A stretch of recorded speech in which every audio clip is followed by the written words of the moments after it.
জন্য, ইসলামে প্রবেশ করার জন্য মৌলিক কতগুলো বিষয়ের উপরে দৃঢ়ভাবে বিশ্বাস করা এবং সেগুলোকে মেনে নেওয়া প্রয়োজন। আমরা জানি এরকম 7টা বিষয় রয়েছে যে বিষয়গুলো নিয়ে কোনো প্রকার প্রশ্ন না করে সেগুলোকে মেনে নিতে হয়, বিশ্বাস করতে হয় এবং এটার আনুগত্য করতে হয়। এরকম 7টা বিষয় নিয়ে আমরা আলোচনা শুরু করবো ইনশাআল্লাহ। চেষ্টা করবো অন্তত আজকে 3টা বিষয় নিয়ে আলোচনা শেষ করার। 7টা বিষয়ের সর্বপ্রথম বিষয় হচ্ছে আল ঈমানু বিল্লাহ, আল্লাহর উপর ঈমান আনা। এটা একেবারে সবার প্রথমে এবং সবচেয়ে বেশি গুরুত্বপূর্ণ। আল্লাহর উপরে ঈমান আনা বললেই এতটুকুই বোঝায় না যে আমানতু বিল্লাহ বা আমি আল্লাহর উপরে ঈমান এনেছি, এই কথার দ্বারা আমি আল্লাহর উপরে ঈমান এনেছি এটা সাব্যস্ত হয় না। কারণ আল্লাহর উপরে ঈমান আনে এরকম অনেক মুশরিক আছে, বিশেষ করে খ্রিস্টানরা আল্লাহর উপরে দৃঢ়ভাবে বিশ্বাস করে, ইহুদিরা আল্লাহর উপরে দৃঢ়ভাবে বিশ্বাস করে। এমনকি অন্যান্য ধর্মাবলম্বীদের মধ্যে যারা আস্তিক নাস্তিক নই, এরকম অনেক কাফির মুশরিকরাও আল্লাহর অস্তিত্বে দৃঢ়ভাবেই বিশ্বাস করে। সুতরাং আমানতু বিল্লাহ, তথা আল্লাহর উপরে ঈমান এনেছি, এতটুকু কথা যদি কেউ বলে, এতটুকু বিশ্বাস যদি কেউ লালন করে, সে মুমিন হয়ে যায়নি। আল্লাহর উপরে বিশ্বাসের কতগুলো দিক রয়েছে, আমরা মৌলিক কয়েকটা দিক মাত্র আলোচনা করবো। 1 নম্বর, আল্লাহর উপরে বিশ্বাসের প্রথম দিকটা হচ্ছে সত্তাগত দিক থেকে, অস্তিত্বের দিক থেকে আল্লাহর উপরে ঈমান আনা যে আল্লাহ এক এবং অদ্বিতীয় এবং আল্লাহ তাআলা আছেন, এটা সত্য। এটা হচ্ছে আল্লাহ সত্তাগত দিকটাকে মেনে নেওয়া। শুধুমাত্র নাস্তিকরাই এই বিষয়টাকে অস্বীকার করে, এছাড়া যত আস্তিক আছে, সে মুশরিক হোক, সে কাফের হোক, সে এই বিষয়টা মেনে নেয়। নাস্তিকদের সম্পর্কে আল্লাহ বলছেন সানুরিহিম আয়াতিনা ফিল আফাকি ওয়া ফি আনফুসিহিম হাত্তা ইয়াতাবাyyana লাহুম আন্নাহু আল-হক। আমি অচিরেই আমার নির্দেশনাবলী দেখাবো পৃথিবীর দিক থেকে দিক দিগন্তে, এমনকি তাদের নিজেদের মধ্যেও আমি আমার নিদর্শন সমূহ দেখাবো, যার ফলে তারা তাদের নিকট এটা সুস্পষ্ট হয়ে যাবে যে আল্লাহ তাআলা নির্দেশিত।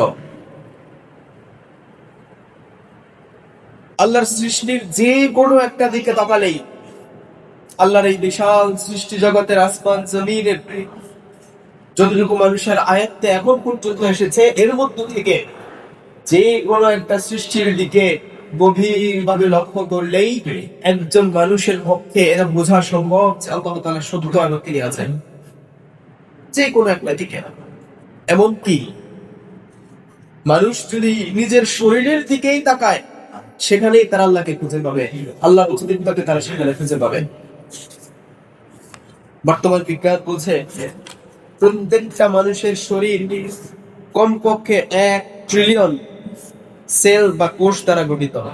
1 ট্রিলিয়ন মানে হচ্ছে 1-এর পিঠে 12টা শূন্য বসালে যে সংখ্যা হয় 1 ট্রিলিয়ন, এটা হচ্ছে কমপক্ষে। অর্থাৎ একজন মানুষের শরীর গঠিত হতে কমপক্ষে 1 ট্রিলিয়ন কোষ বা সেল প্রয়োজন হয়। এই 1 ট্রিলিয়ন কোষ বা সেল, প্রত্যেকটা কোষ, প্রত্যেকটা সেল নিজের কাজেই নিজে ব্যস্ত। এক একটা সেল, এক একটা কোষ এক এক ধরনের কাজ করছে। কারখানায় অটোমেটিক মেশিনের মতো আমাদের শরীরে থাকা সেলগুলো অনবরত কাজ করে যাচ্ছে। এভাবে করে আল্লাহ তাআলা আরো বলছেন আয়াহসাবুল ইনসানু আল্লান নাজমা'a 'ইযামাহু বালা কাদিরিনা আলা আন নুসাওয়িয়া বানানা। নাস্তিকরা বলতে চায় যে আমরা মরে গেলে পচে যাব, মরে গেলে আমাদের হাড় দুধগুলো মাটির সাথে মিশে যাবে, সেখান থেকে আমাদের কি কেউ উঠাবে? তো আল্লাহ বলছেন আরে মানুষ হিসাব করছে আমি তার হাড় গুলো কোত্থেকে একত্রিত করব। তারা এরকম প্রশ্ন, তাদের আঙ্গুলের মাথাগুলোর দিকে যদি তারা তাকায়, পৃথিবীর শুরু থেকে কিয়ামত পর্যন্ত যত মানুষ আমি পৃথিবীতে পাঠিয়েছি এবং পাঠাবো, তাদের আঙ্গুলের রেখাগুলোর পর্যন্ত মিল নেই। তো যে আল্লাহ তাআলা সৃষ্টি করার সময় এভাবে সৃষ্টি করতে পারে যে প্রত্যেক মানুষের আঙ্গুলের মাথায় যে রেখা রয়েছে, এই রেখাটাতেই ভিন্নতা আছে, একজন মানুষের সাথে আরেকজন মানুষের আঙ্গুলের রেখাই মিলে না, সেই জায়গাতে তোমরা পৌঁছে চলে গেলে তোমাদের হাড্ডিমাংসগুলো আমি একসাথে করতে পারবো না? আল্লাহ প্রশ্ন করেছে। এরকম অনেক মতবাদ আছে, যারা আল্লাহর অস্তিত্বকে বিশ্বাস করে কিন্তু তারপরে তারা মুশরিক, তারা কাফির। এদের মধ্যে খ্রিস্টানরা আল্লাহর উপর আল্লাহ বিশ্বাস রাখে, কিন্তু পাশাপাশি তারা আরো একটা জিনিস বিশ্বাস করে, সেটা কি? লাকাদ কাফারাল্লাযীনা ক্বালু ইন্নাল্লাহা হুয়াল মাসীহু ইবনু মারইয়াম। খ্রিস্টানরা মনে করে আল্লাহ ঈসা ইবনে মারইয়ামের সত্তার ভিতরে আছে। وجعلوا له من عباده جزءا إن الإنسان لكفور مبين।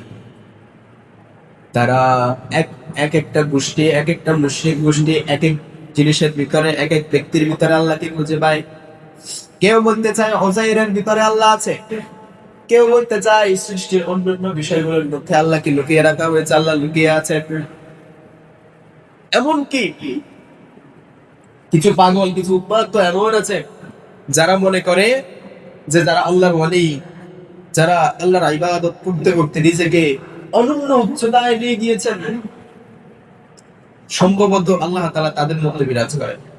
নাউযুবিল্লাহি মিন যালিক। তাহলে ঈমানের সত্তাগত দিক থেকে আল্লাহর প্রতি বিশ্বাস মানে হচ্ছে এই সকল দিক থেকে আল্লাহ সুবহানাহু ওয়া তাআলা পবিত্র, পূত এবং পবিত্র, এই ধরনের কোন দুর্বলতা আল্লাহর মধ্যে নেই। এজন্য আল্লাহ তাআলা তিনি সবকিছু থেকে অমুখাপেক্ষী এবং তিনি তার নিজ মহিমায় তিনি মহিমান্বিত। তার সাথে অন্য আর কারো কোনো সহযোগিতারও প্রয়োজন নাই, কোনো সমকক্ষতারও প্রয়োজন নাই। আল্লাহ তাআলা সন্তান থেকে মুক্ত, আল্লাহ তাআলা স্ত্রী থেকে মুক্ত, আল্লাহ তাআলা মা বাবা থেকে মুক্ত। তিনি একক এবং অদ্বিতীয়, তার সাথে আর কারো কোনো মিলও নাই, তার সাথে আর কারো তুলনা করার তো কিছু নাই। তিনি শুরু, তিনি শেষ। এরপরে আল্লাহ তাআলার উপরে ঈমান আনার দ্বিতীয় দিক হচ্ছে তার রুবুবিয়ত, রব হিসাবে তাকে একমাত্র মেনে নেওয়া, অর্থাৎ আল্লাহ তাআলার কর্মে তাকে একক মনে করা। যেমন আমাদের হিন্দু ভাইদের বিশ্বাস হচ্ছে তাদের রিজিক দেয় একজনে, বৃষ্টি দেয় আরেকজনে, পড়াশোনা দেয় আরেকজনে, ক্ষমতা দেয় আরেকজনে, তাদের সন্তান দেয় আরেকজনে। এরকম করে তাদের প্রত্যেকটা কাজের জন্য আলাদা আলাদা খোদার দরকার হয়। এই যে প্রত্যেকটা কাজ, সব কিছুর মধ্যে সব ধরনের ক্ষমতার অধিকারী আমার আল্লাহ তাআলা একা, এবং আল্লাহ তাআলার কারো সহযোগিতার প্রয়োজন নেই। রুবুবিয়াতের দিক থেকে আল্লাহ একাই সবকিছু করতে পারেন, এই বিষয়টার উপর ঈমান আনা হচ্ছে আল্লাহর রুবুবিয়াতের উপর ঈমান আনা। 3 নম্বর দিক হচ্ছে তার উলুহিয়ত, তারা ইলাহ হওয়ার দিক থেকে আল্লাহ তাআলা একমাত্র অধিকারী, আর কেউ ইলাহ হইতে পারে না, এই বিষয়টার উপর ঈমান আনা। কারণ যারা আল্লাহকে বিশ্বাস করে তাদের মধ্য থেকেই অনেক গোষ্ঠী এমন আছে, কেউ ফেরেশতার ইবাদত করে, মূলত তারা শয়তানের ইবাদত করে। কেউ কোন কোন নবীর ইবাদত করে, কেউ কোন মানুষের বা আল্লাহর কোন সৃষ্টির ইবাদত করে। এদের সম্পর্কে আল্লাহ তাআলা বলেন, এদেরকে কিয়ামতের ময়দানে যারা যাদের ইবাদত করে তাদেরকে ডেকে ডেকে সাক্ষ্য নেওয়া হবে, এই তোমরা কি বলেছিলে তোমাদের ইবাদত করার জন্য এদেরকে? তারা সাফ নিষেধ করে দিবে। ফেরেশতাদেরকে ডেকে যখন জিজ্ঞাসা করা হবে, যারা ফেরেশতাদের ইবাদত করার লক্ষ্যে ফেরেশতাদের প্রতি পূজা অর্পণ করতো, তাদের জন্য ফেরেশতাদেরকে জিজ্ঞাসা করা হবে, এ আমার ফেরেশতারা, তোমরা তাদের কাছে কি দাওয়াত দিয়ে গিয়েছিলা যে আমার ইবাদত করো? ফেরেশতারা অস্বীকার করবে, আল্লাহ আমরা কখনো যাই নাই, বরং তারা শয়তানের ইবাদত করেছে। এভাবে করে যারা ঈসা আলাইহিস সালাতু ওয়াস সালামের মধ্যে আল্লাহ আছেন এই কথার উপরে বিশ্বাসী, তাদের ব্যাপারে ঈসা ইবনে মারইয়াম আলাইহিস সালাতু ওয়াস সালাম কে ডেকে আল্লাহ তাআলা জিজ্ঞেস করবেন, ইয়া ঈসা ইবনে মারইয়াম আআনতা কুলতা লিন-নাস ইত্তাখিযুনি ওয়া উম্মি ইলাহাইনি মিন দুনিল্লাহ। এই ঈসা ইবনে মারইয়াম, তুমি এবং তোমার মা কি এই লোকজনের কাছে বলেছো তারা যেন তোমাদের ইবাদত করে? এই কথা কি তোমরা তাদেরকে বলেছো? ক্বালা, তিনি বলবেন, সুবহানাক, আল্লাহ আপনি পবিত্র। মা ইয়াকুনু লি আন ইয়াকুলু মা লাইসা লি বিল হক,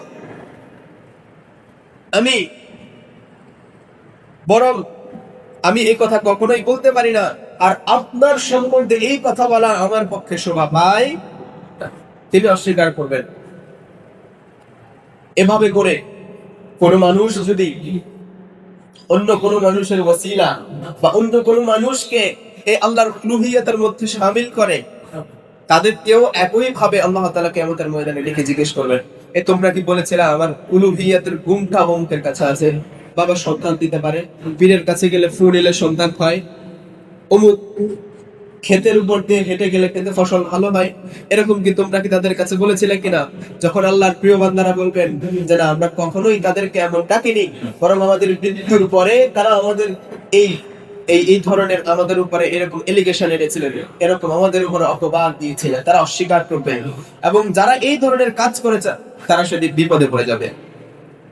এজন্য আল্লাহর উপরে ঈমান আনার, আল্লাহর উপরে বিশ্বাস স্থাপন এবং আনুগত্যের তৃতীয় নাম্বার দিক হলো তার উলুহিয়ত, অর্থাৎ ইবাদত পাওয়ার একমাত্র অধিকারী আল্লাহ তাআলা, এই বিষয়ে তাকে মেনে নেওয়া। চতুর্থ নম্বর দিক হলো আল্লাহর গুণাবলীতে বিশ্বাস করা, আল্লাহর যে সিফাত রয়েছে এ সকল সিফাতে বিশ্বাস করা। যেমন আল্লাহু সামিউন আলিম, সামিউন বাসীর, এই ধরনের যে সকল গুণ আছে, ইন্নাল্লাহা আলা কুল্লি শাইইন কাদির, এই ধরনের যে সকল গুণাবলীর কথা কোরআনুল কারীম এবং সহিহ হাদিসে উল্লেখ আছে, এই ধরনের গুণাবলীগুলোর ব্যাপারে নিরিট একেবারে আনুগত্যের সাথে বিশ্বাস থাকা। যেমন কেউ যদি মনে করে যে সকল ক্ষমতার উৎস অমুক তমুক এরকম, বা আমার বাবার অনেক ক্ষমতা আছে, মনে করে আমার ফির পৃথিবীর অমুক প্রান্ত থেকে আরেক প্রান্তের খোঁজ খবর রাখতে পারে, বা কাউকে জীবিত করতে পারে, কাউকে মৃত করতে পারে, এরকম যারা বিশ্বাস করেন তারা আল্লাহ তাআলার সিফাতে অবিশ্বাস করেন, কারণ এই ধরনের সিফাত গুলো একমাত্র আল্লাহ তাআলার জন্য বরাদ্দ। আল্লাহ তাআলা আলা কুল্লি শাইইন কাদির, সব কিছুর উপরে একমাত্র ক্ষমতাবান হচ্ছেন আল্লাহ। এটার উপরে অগাধ বিশ্বাস করতে হবে। সবকিছু দ্রষ্টা বা সবকিছু দেখেন এরকম সত্তা শুধুমাত্র আমার আল্লাহ। কারো পক্ষে এটা সম্ভব না যিনি সবকিছু দেখবেন, কারো পক্ষে এটা সম্ভব না যে তিনি সবকিছু শোনেন এবং বোঝেন, একমাত্র আল্লাহ তাআলা এটা সম্ভব হয়। এভাবে করে রিজিক দেওয়ার মানে একমাত্র আল্লাহ তাআলা। কেউ ইচ্ছা করলে আমার রিজিক থেকে একটা ফোঁটা পানি কমাতে পারবে না, কেউ ইচ্ছা করলে আমার রিজিকে একটা দানা যুক্ত করতে পারবে না, এটার একমাত্র মালিক আমার আল্লাহ তাআলা। এই বিষয়ে বিশ্বাস রাখা। এরপরে আরো একটা গুরুত্বপূর্ণ মাসআলা বা গুরুত্বপূর্ণ বিষয় আমাদের জেনে রাখা প্রয়োজন, সেটা হচ্ছে আল্লাহ কোথায় আছে। এই নিয়ে অনেক তর্ক বিতর্ক হয়, অনেক সময় দেখা যায়। এটা সবচেয়ে সহজ কথা হচ্ছে আল্লাহ তাআলা বলেছেন আর রহমানু আলাল আরশি ইসতাওয়া, আমার আল্লাহ তাআলা আরশে অবস্থান করছেন, এবং আল্লাহ তাআলার কুদরত এবং ইলম পৃথিবীর সব জায়গায় বিরাজমান, কারণ আল্লাহ তাআলার ইলমে জানাই আছে যে আল্লাহর কোন সৃষ্টি কোথায় কোন অবস্থায় আছে, এবং আল্লাহর ক্ষমতা সপ্ত আসমানে বা আরশে যেমন বিদ্যমান, আল্লাহর ক্ষমতা সব জায়গায় একই সমানভাবে বিস্তৃত। সম্মানিত হাজিরিন, এটা হচ্ছে আল্লাহর প্রতি বিশ্বাসের প্রথম স্তর, ঈমানের প্রথম স্তর, যে আল্লাহর প্রতি বিশ্বাস করা।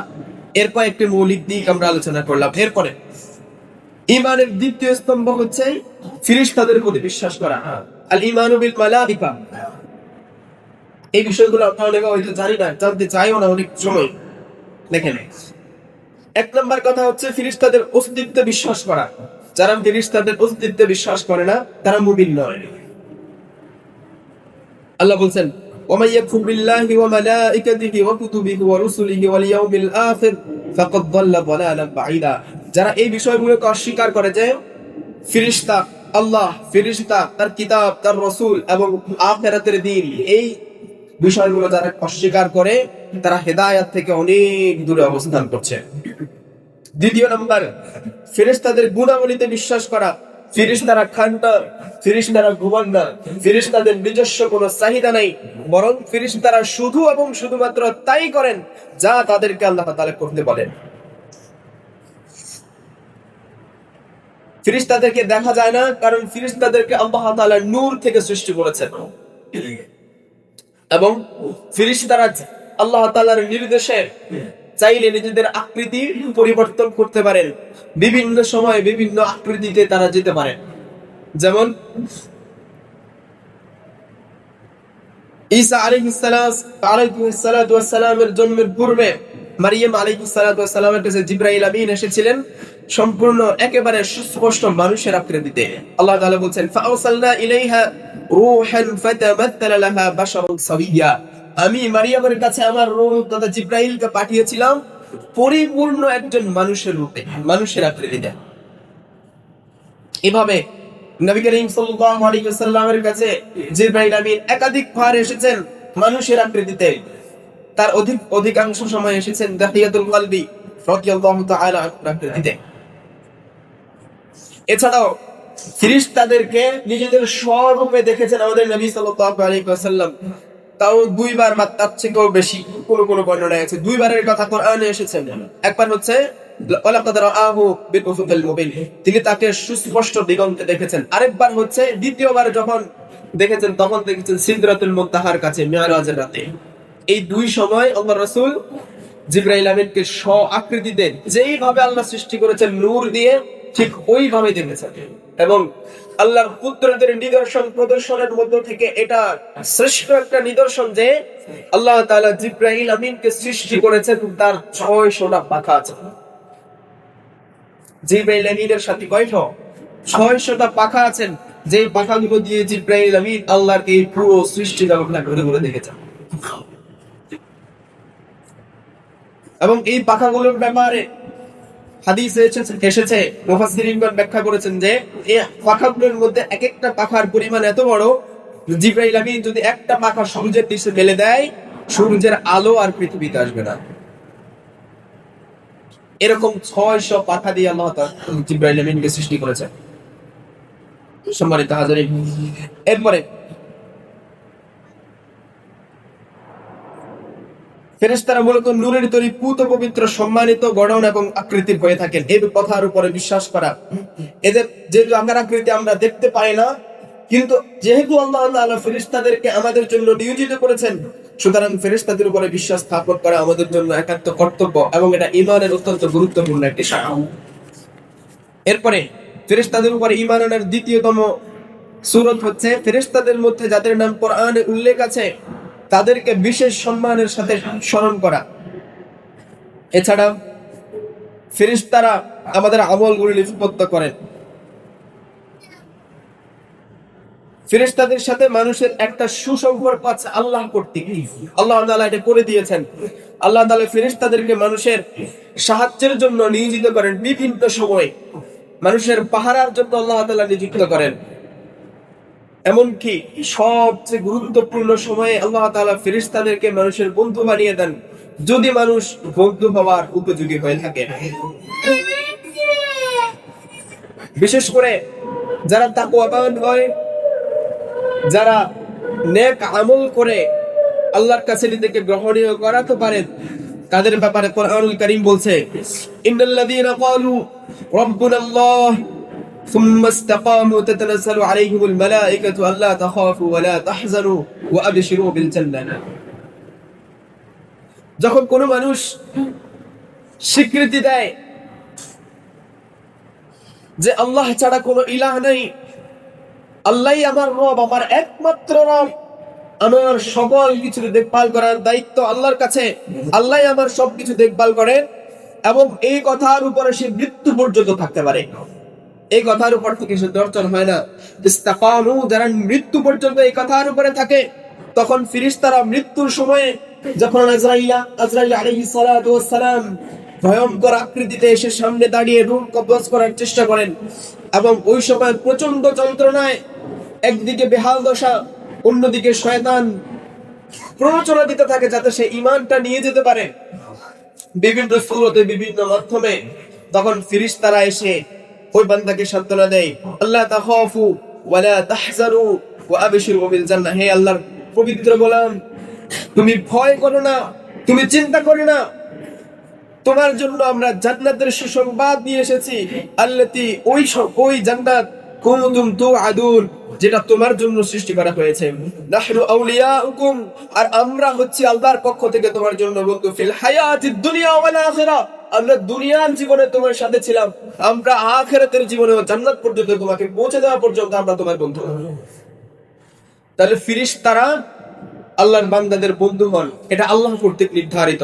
এবং এই বন্ধুত্ব পেতে হলে ওই আল্লাহ যে শর্ত দিয়েছেন ওটাই, সুম্মাস্তাকামু। যখন আমরা বলেছি আল্লাহু রাব্বুনা, আল্লাহ আমাদের রব, এই বিষয়ে যখন আমি দায়িত্ব নিয়ে, নিজের প্রতি দায়িত্ব নিয়ে যখন আমি ঘোষণা দিয়েছি, এটার উপরে মৃত্যু পর্যন্ত থাকতে হবে। সম্মানিত হাজিরিন, এবং ফেরেশতাদের ব্যাপারে বলা হয়েছে ফেরেশতারা মুমিনদেরকে ভালোবাসে এবং ফেরেশতারা নবীদের উপরে দুরূদ পাঠ করেন। ফেরেশতারা মুমিন বান্দাদের জন্য আল্লাহর কাছে মাগফিরাত কামনা করে। বিভিন্ন ক্ষেত্রে বিভিন্ন আমলের বিনিময়ে বান্দার বিভিন্ন শর্ত পূরণ হলে ফেরেশতারা আল্লাহর কাছে ওই বান্দার জন্য দোয়া করেন, তার জন্য মাগফিরাতের দোয়া করেন, রহমতের দোয়া করেন।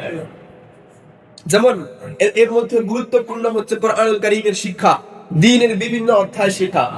যারা কোরআন শিখে তাদের ব্যাপারে বিশ্বনবী সাল্লাল্লাহু আলাইহি ওয়াসাল্লাম বলছেন ফেরেশতারা আল্লাহর কাছে তাদের জন্য মাগফিরাতের দোয়া করে। শুধু ফেরেশতারা, বরং বিশ্বনবী বলছেন হাত্তাল হিদান ফিল মা, একেবারে পানিতে থাকা মাছেরাও আল্লাহর ওই বান্দার জন্য দোয়া করে যে দ্বীনের কোনো অধ্যায় শেখার জন্য চলে হাঁটে। এভাবে করে বিভিন্ন কাজের দ্বারা ফেরেশতারা আমাদের জন্য আল্লাহর কাছে দোয়া করে। আল্লাহ ওইভাবে ফেরেশতাদেরকে নির্দেশ দিয়ে রেখেছেন।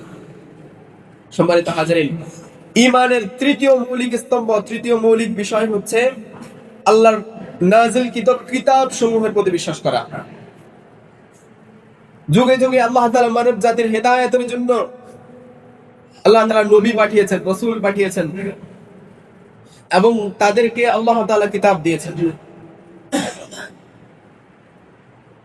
এদের মধ্যে আমরা অন্তত পূর্ণ 4টি কিতাবের নাম জানি, এছাড়াও 70টি সহিফার কথা উল্লেখ আছে হাদিসে।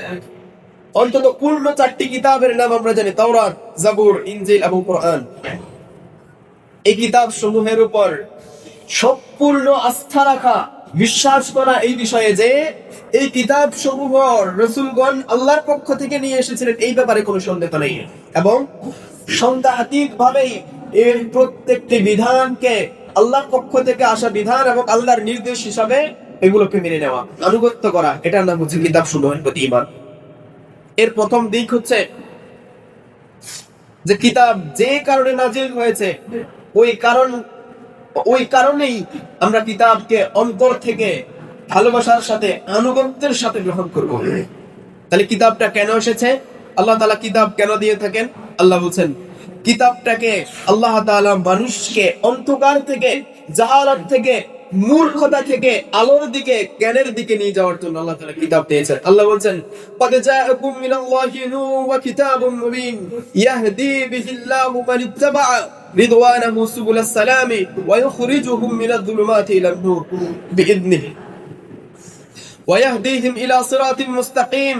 অবশ্যই আল্লাহ তাআলার নিকট হতে এক জ্যোতি, অর্থাৎ আল্লাহর রাসূলকে বোঝানো হয়েছে। আল্লাহ রাসূল সাল্লাল্লাহু আলাইহি সাল্লামকে আল্লাহ পাঠিয়েছেন একটা কিতাব দিয়ে, সত্য কিতাব।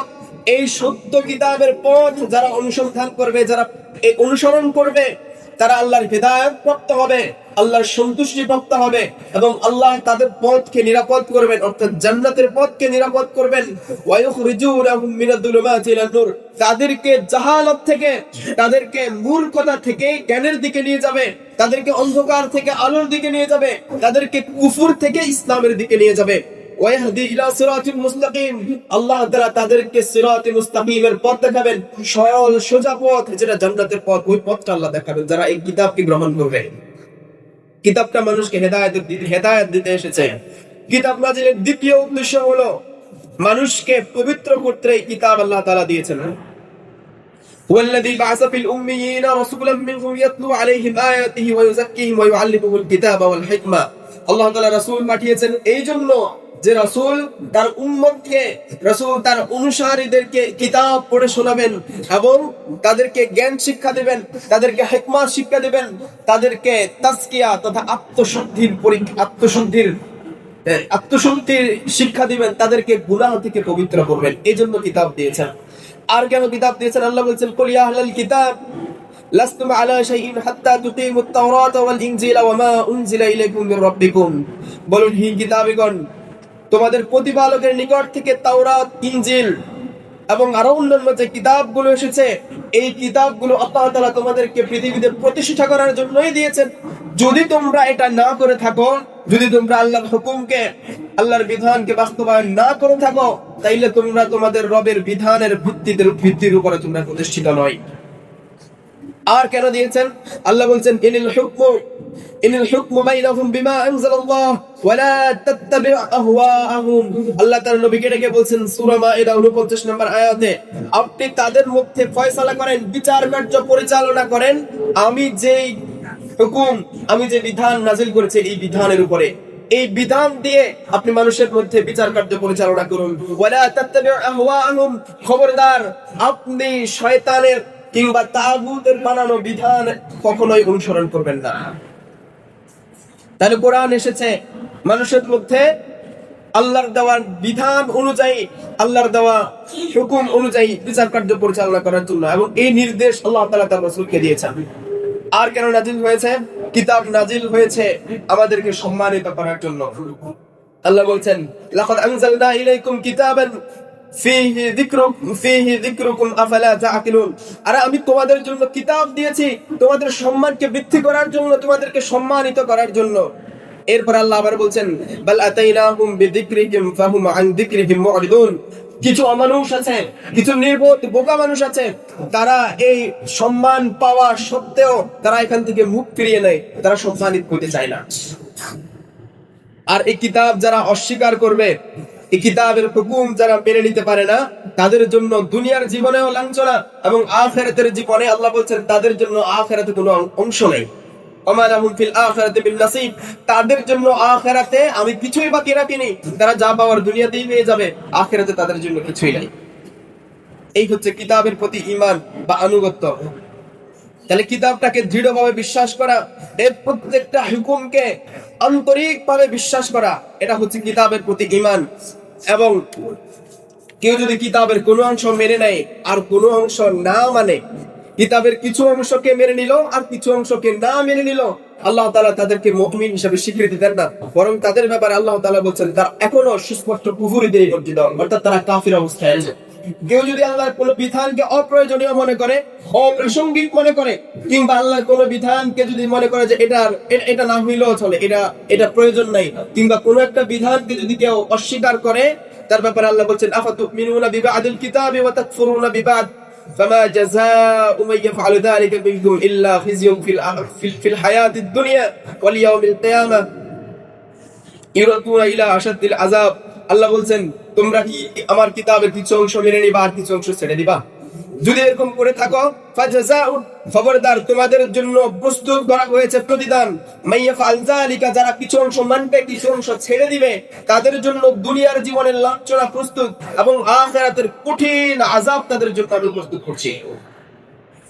সম্মানিত হাজরিন, এজন্য আল্লাহ তাআলা যে কিতাব দিয়েছেন, যে হুকুম দিয়েছেন, যে বিধান আমাদের জন্য আল্লাহ তাআলা নির্ধারিত করেছেন, এই বিধান যদি আমরা যথাযথভাবে অন্তর দিয়ে মেনে নেই, তবেই কেবল আমরা মুমিন হতে পেরেছি। আর যদি এটা থেকে কিছু অংশ মেনে নেই, কিছু অংশ ছেড়ে দেই, আল্লাহ বলছেন তোমরা মুমিন হতে পারোনি, বরং দুনিয়ার জীবনে তোমাদের জন্য লাঞ্ছনা, আখিরাতের জীবনে তোমাদের জন্য শাস্তি অপেক্ষা করছে। যতটুকু কথা হয়েছে, আল্লাহ তাআলা আমাদেরকে ঈমান এবং আকীদার এই বিষয়গুলো অত্যন্ত মহব্বতের সাথে বুঝে বুঝে মেনে নেওয়ার তৌফিক দান করেন। ওয়া আলাইনা ইল্লাল বালাগ। বাকি যে অংশগুলো রয়ে গেছে আমরা ইনশাআল্লাহ আগামীতে আলোচনা করব।